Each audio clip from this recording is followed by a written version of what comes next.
Senhoras e senhores telespectadores da TV da Transparência, estamos aqui para as primeiras notícias da manhã. Eu, Edson Silva, a Amanda Andrade, o Oceli Lopes e a Letícia Caracas.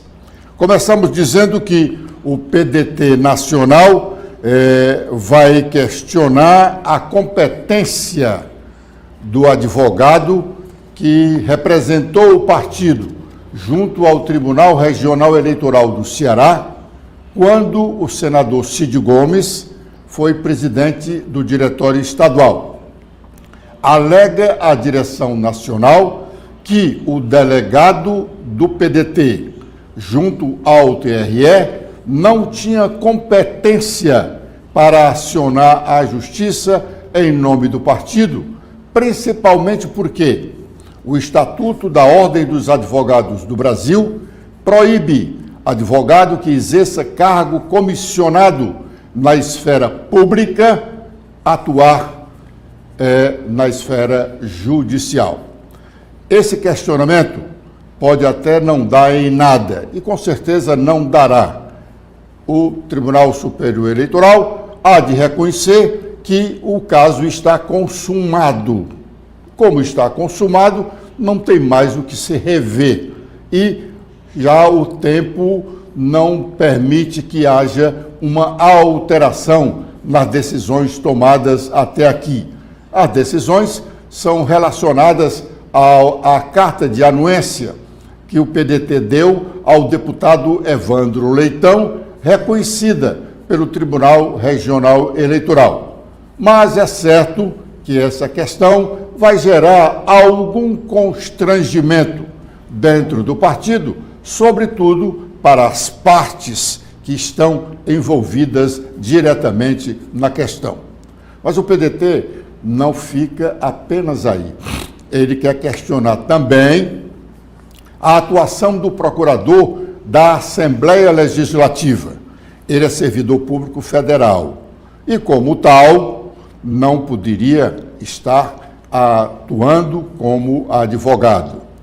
O PDT questiona algumas matérias que tiveram atuação direta do procurador da Assembleia, pedindo a anulação dessas votações, inclusive de leis.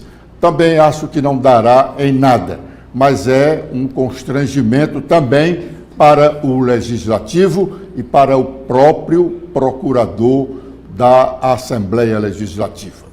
Ontem, o fato mais importante da política nacional foi a instalação do ano legislativo no Congresso Nacional. Como nós dissemos ontem, tardiamente, porque a Constituição Federal diz que o ano legislativo começa no dia 2 de janeiro.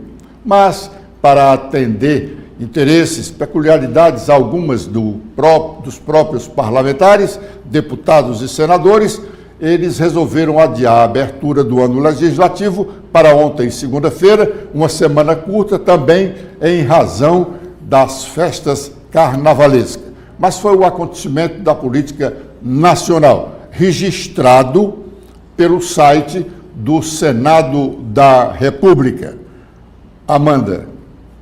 Olá, Edson. Olá, telespectadores da TV da Transparência. O site do Senado Federal destaca que Pacheco defende o fortalecimento do Legislativo com foco em temas sociais e econômicos.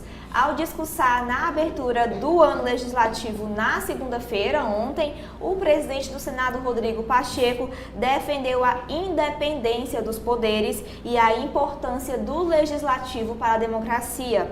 Para Pacheco, temas como políticas sociais e econômicas estarão entre as prioridades legislativas para o ano de 2024. Ele afirmou que a reforma eleitoral, a regulamentação da reforma tributária, a redução da miséria e da fome, além do foco nas questões de saúde, educação e segurança pública, estarão entre os principais assuntos do legislativo deste ano. O presidente defendeu a liberdade como um pilar da democracia, citando a liberdade de consciência, de religião, de imprensa e de expressão. Pacheco ressaltou, no entanto, que é preciso responsabilidade no exercício da liberdade. Segundo ele, o Congresso Nacional enfrentou desde sua criação uma série de desafios que colocaram à prova sua própria existência e da democracia brasileira. Assim, frisou, faz-se necessário o fortalecimento da autonomia parlamentar. Muito bem. O discurso do presidente do Senado foi um discurso forte, principalmente quando ele diz que o Senado vai decidir questões relacionadas ao judiciário brasileiro, sobretudo ao Supremo Tribunal Federal, um tema que é milindre. O Senado recentemente aprovou uma lei com relação à questão das medidas, das ações individuais dos ministros, as tais liminares. Isso causou um certo rebuliço. A matéria ainda está na Câmara dos Deputados, mas o sentimento da Câmara é de aprovar o que o Senado aprovou.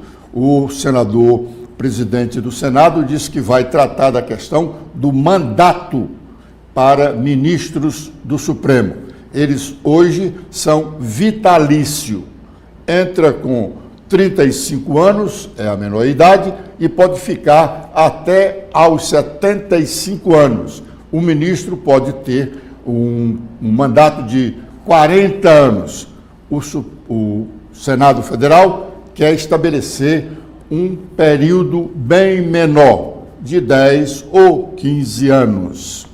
O presidente da Câmara também fez um discurso forte, mas um discurso mais na área política, que deve ter merecido a atenção, ou ainda estar merecendo a atenção, do Poder Executivo.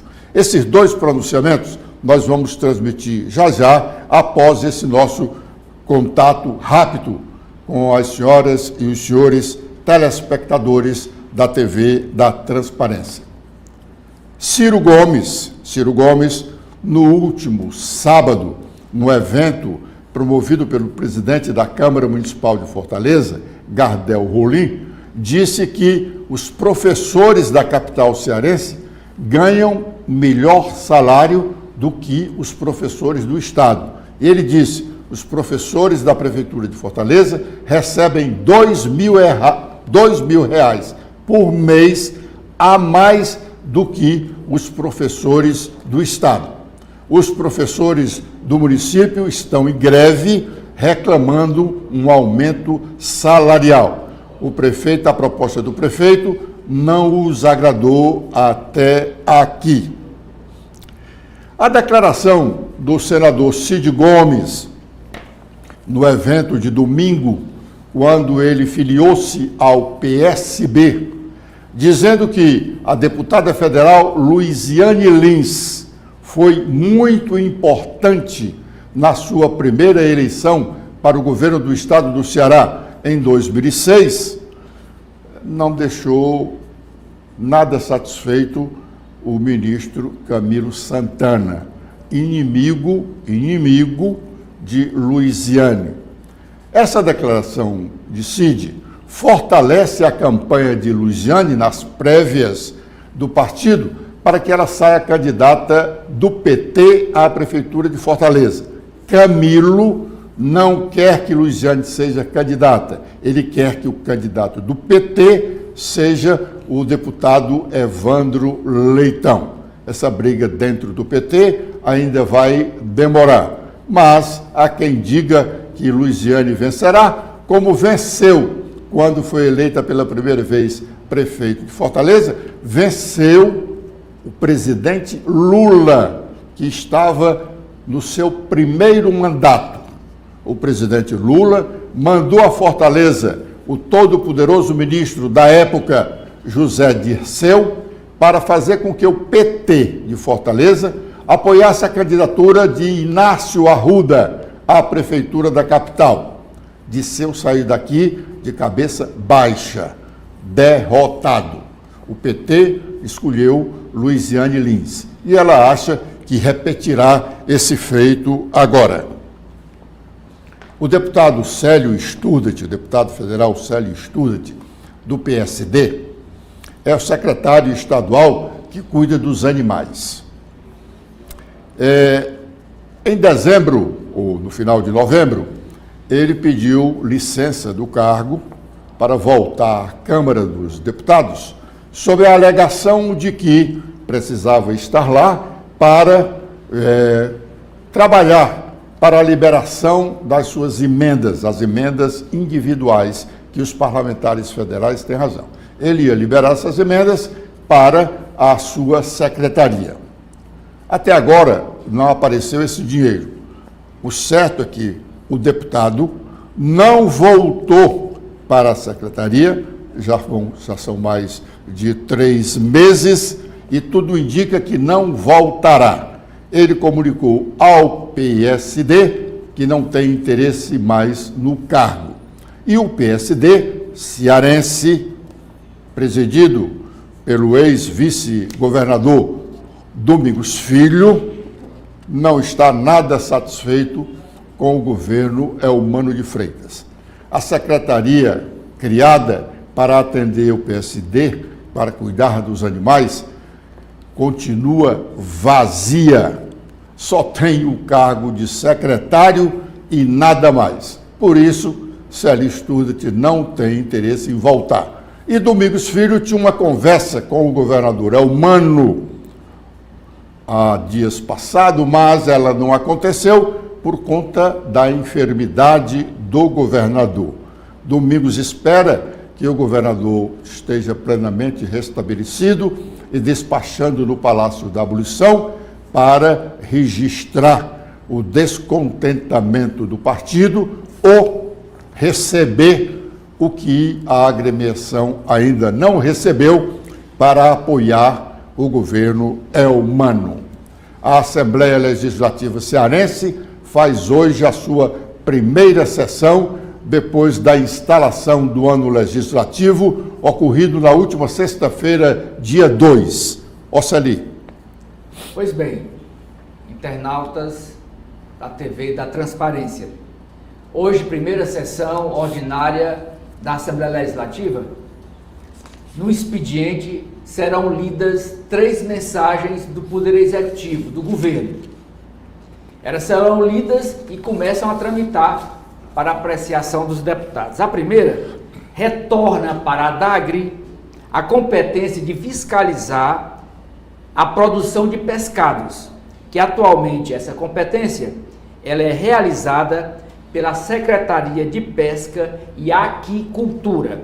A segunda mensagem do governo pede autorização da Assembleia, dos deputados, para alterar uma lei do ano passado.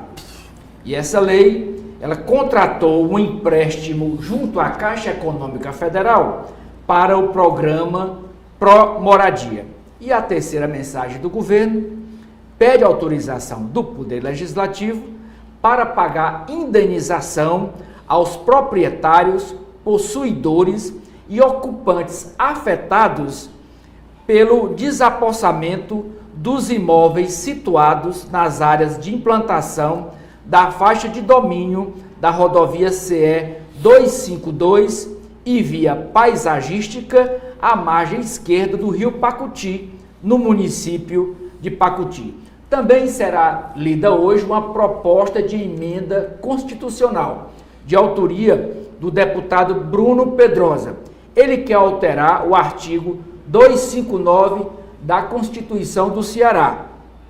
Ele quer inserir um parágrafo atribuindo uma competência a mais do poder público estadual para promover a efetiva transição energética para energia sustentável e também incentivar a pesquisa e o desenvolvimento de novas tecnologias energéticas avançadas. Também serão lidas hoje no expediente 31 projetos de lei de iniciativa dos deputados e 21 projetos de indicação também de autoria dos parlamentares. Esse projeto de indicação não tem muita eficácia. Tem até uma piada que corre nos corredores da Assembleia que projeto de indicação o governador sempre despacha na sexta, mas não na sexta-feira, mas na sexta do lixo. Hoje também não está prevista votação, não tem nenhuma matéria para ser votada, mas esta semana, hoje é um dia de composição, de negociação, porque esta semana serão formadas a composição das 20 comissões técnicas permanentes da Casa e também a escolha dos seus respectivos presidentes e vice-presidentes. Quem está escalado para falar, usar da tribuna hoje, são os deputados de Assis Diniz, Felipe Mota, Sargento Reginaldo, Sérgio Aguiar, Cláudio Pinho e Júlio César Filho. Cada um, regimentalmente, terá direito a 15 minutos de usar a tribuna, 15 minutos e abordar o assunto que achar necessário. Bom, vale uma observação aqui com relação à citação feita pelo Oceli Lopes, com relação a esta primeira mensagem do governo do Estado. Essa primeira mensagem do governo do Estado altera uma lei estadual proposta pelo governo do Estado em novembro, não é isso? Em novembro do ano passado, novembro, dezembro, Assembleia de Recesso, quando a Assembleia, janeiro, Assembleia de Recesso, quando a Assembleia volta a trabalhar, o governo manda uma proposta para alterar esta lei, o que significa dizer que a estrutura administrativa do governo do Estado está despreparada, não está sabendo fazer a proposição como ela deve ser feita. E mais, os deputados estaduais são incompetentes. Não aquela incompetência do advogado, são incompetentes porque não sabem analisar a proposta. Decidem sobre o que não sabem, sobre o que não conhecem. O governo manda uma proposta equivocada, errada, falha, e os deputados aprovam. 3 meses depois, ou no dia seguinte, porque a Assembleia estava de recesso, nós podemos dizer, de novembro para cá, no dia seguinte, o governo manda uma alteração dessa proposta. Esta, aliás, não é a primeira vez. O governo do Estado já teve que refazer, alterar leis que ele mesmo propôs uma semana, um mês depois. É bom que o governo atente para a sua estrutura administrativa. Bom, deputados, inclusive do PDT governista, estão insatisfeitíssimos com o governo do Estado. É que a eles foi prometido mundos e fundos. Não saiu nem o mundo nem os fundos. Um me disse agora, recente, que o Estado, o governo do Estado, o governador prometeu individualmente aos deputados que ele recebeu liberar recursos para pequenas obras nos seus respectivos municípios. O município, o deputado chega, pede uma passagem molhada, um calçamento, um asfaltamento, num determinado distrito do seu município, o governador autoriza e essas autorizações somaram aproximadamente 600 milhões de reais. Me disse o deputado, se o governo liberou 60 milhões, 10% do prometido liberou muito. O governo promete, tem que cumprir. Letícia, o que nos diz as principais manchetes que você tem aí? Olá, Edson. Olá, telespectadores da TV da Transparência. Bom, iniciando com os jornais nacionais, o Estadão destaca sobre a economia que a super safra derruba a valorização das terras agrícolas no ano de 2023, depois de um ciclo de alta. O preço em queda dos commodities afetou a rentabilidade dos produtores e travou os negócios com terras. O valor médio de um hectare para a agricultura subiu 3,2% no ano passado, depois da alta de 60% nos últimos 3 anos. Com os destaques do Globo, temos em principal destaque sobre o discurso do presidente da Câmara Federal ontem, Arthur Lira, que ele fala um tom mais duro do que nos anos de Bolsonaro, durante os anos em que Jair Bolsonaro comandava a presidência do Brasil, e dá um novo tom para a volta do Congresso Nacional, os trabalhos no Legislativo.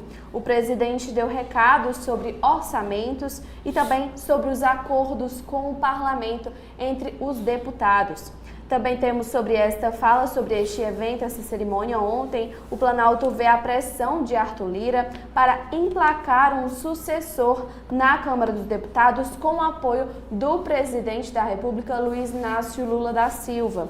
O líder do União Brasil, o deputado Elmar Nascimento, é o favorito do presidente da Câmara, Arthur Lira, mas o Planalto evita se indispor.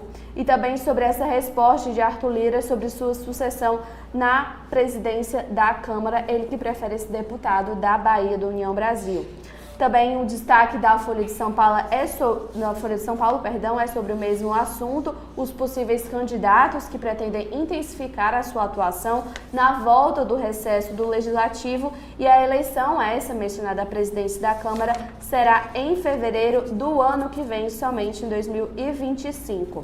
Sobre vida pública, o governo teme migração em massa de municípios com regime próprio para o INSS e rombo maior. E também temos que Gonet, o Procurador-Geral da República, Paulo Gonet, recorre contra decisões do ministro Dias Toffoli, do STF, de suspender multa de 10,3 bilhões de reais a empresas JIF. A Procuradoria-Geral da República pede que o ministro do Supremo redistribua o caso ou que reveja o seu posicionamento. Muito bem. O blog do Edson Silva recebeu uma correspondência de um professor pedindo publicação, a correspondência endereçada à ex-prefeita Maria Luísa Fontinelli, que guarda repouso, já está com a idade um tanto quanto avançada, mas ativa nas suas ações políticas. A correspondência é de Augusto César Tavares da Silva. É uma carta à professora Maria Luísa Fontinelli. Ele diz, que é uma carta aberta, diz o seguinte: estimada companheira de lutas, espero que esteja bem. Sinto falta da gente. Do tempo que lutávamos com o coração batendo ao ritmo das flores e com profundidade de sentimento. Quero falar das notícias do movimento paredista e dizer-lhe que a questão não é só de reajuste e nem tão só de precisar um do outro. A nossa luta é maior que isso. É por anuênio, licença-prêmio, por CLT e, sobretudo, de querer bem. E de querer ficar bem em todos os sentidos. Ficar bem de alma,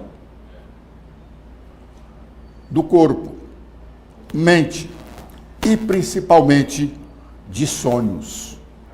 Os meus sonhos, não só meus, mas as conquistas serão nossas, porque servirão para outras gerações. Por isso, te convido para vir conosco e desejo que participe de cada pedacinho desta luta, que é nossa e do povo de Fortaleza. Mas este convite só fará sentido se você nos der as mãos, lado a lado, seja na raiva, na dor, na alegria ou na saudade, e também na divergência.